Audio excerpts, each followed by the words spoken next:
जयराम जी, आपको 11 दिन लग गए यहाँ तक पहुँचने में? नहीं, आखिर कौन है ये? जो है हमारे ही साथी हैं।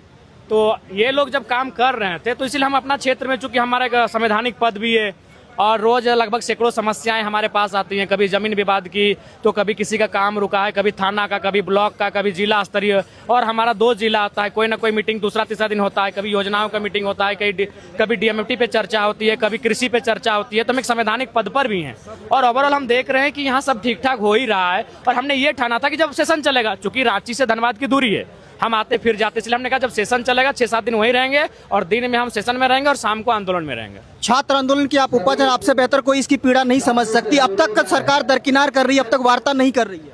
देखिए, अगर चूंकि वर्तमान में जो हेमंत सोरेन जी हैं वो बाबा साहेब अम्बेडकर को मानने वाले हैं, वो कहते हैं बार बार कि उनको मानते हैं, तो सच में अगर उनको मानते हैं तो उन्हें झुकना चाहिए, संवाद करना चाहिए। क्योंकि जिस पैमाने पर झारखंड में पेपर लीक हुआ है, हमें लगता है कि इनके किसी पड़ोसी राज्य में नहीं हुआ होगा। इतनी भारी पैमाने पर हर एक परीक्षा सवालों के कटघरे में है, छोटा से छोटा और सर्वोच्च जेपीएससी, सारे परीक्षाएं जो है राज्य में वो सवालों के कटघरे में है। आप देख रहे हैं ब्लैक लिस्टेड कंपनियां, और स्पष्ट अखबारों के पढ़ने में कि वे लोग सजाए आफ्ताब हैं। उनकी सर्च चल रहा है बिहार में, उड़ीसा में, तो कहीं किसी के उत्तर प्रदेश में, उन पर कानूनी कार्रवाई का आदेश है, उन पर मुकदमे हैं, और उनको झारखंड में दामाद बना के टेंडर दिया जा रहा है। तो इतना बड़ा, इससे बड़ा शर्मसार और क्या हो सकता है?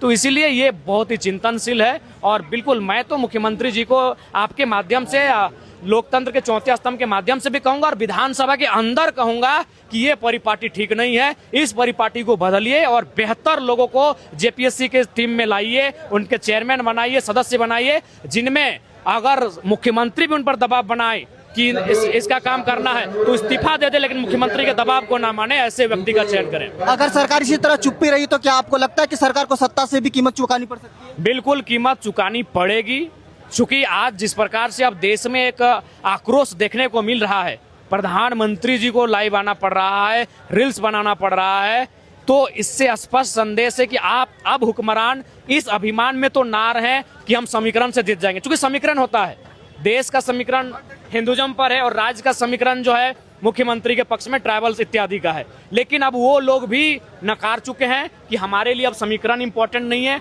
हमारे लिए हमारे बच्चों का सेफ फ्यूचर इंपॉर्टेंट है। जो उनके सेफ फ्यूचर की बात करेगा, उनके साथ जनता जाने का काम करेगी। क्या विधानसभा में इस बार आप इस मुद्दे को प्रखर रूप से उठाएंगे? बिल्कुल, सबसे महत्वपूर्ण मुद्दा यही रहेगा। विधानसभा इस पर मात्र 4 दिन चलेगा। अगर बाधित नहीं हुआ, चूंकि विपक्ष और इसमें कभी कभी सत्ता पक्ष भी विपक्ष को इशारा कर देता है कि आज बाधित कर दीजिए, तो अगर बाधित नहीं हुआ, विधानसभा सदन चला, तो ये मुद्दा जोरदार तरीके से उठेगा और इतना जोरदार तरीके से उठेगा कि उसकी गूंज झारखंड से लेकर पूरे देश को सुनाई देगी।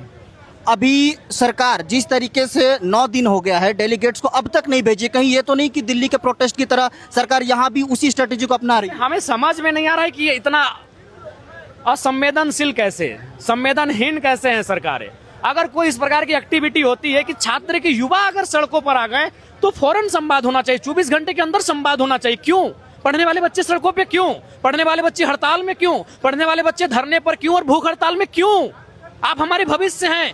तो ये मुख्यमंत्री को तत्परता होनी चाहिए कि अगर छात्र सड़कों पर आ जाए, संवाद 24 घंटे में होना चाहिए। लेकिन अगर संवाद नहीं हो पा रहा है, इसका मतलब मुख्यमंत्री जान रहे हैं कि अगर जब जांच होगी और उस जांच की आंच में उनके लोग आएंगे। कुछ राजनीतिक विश्लेषकों का कहना है कि हेमंत जी की नीयत में खोट नहीं है, बस कुछ चालबाज लोगों ने उन्हें उलझा दिया। तो चालबाज लोगों को हटाइए, एक बार का मामला नहीं है, हर बार वही होता है। तो चालबाज लोगों को हटाइए, उन पर कार्रवाई करिए। कैसे आप पे यकीन करेंगे? आप कहते हैं चालबाज लोगों ने उलझा दिया है और आप अपने महासचिव की पत्नी को सदस्य बनाते हैं।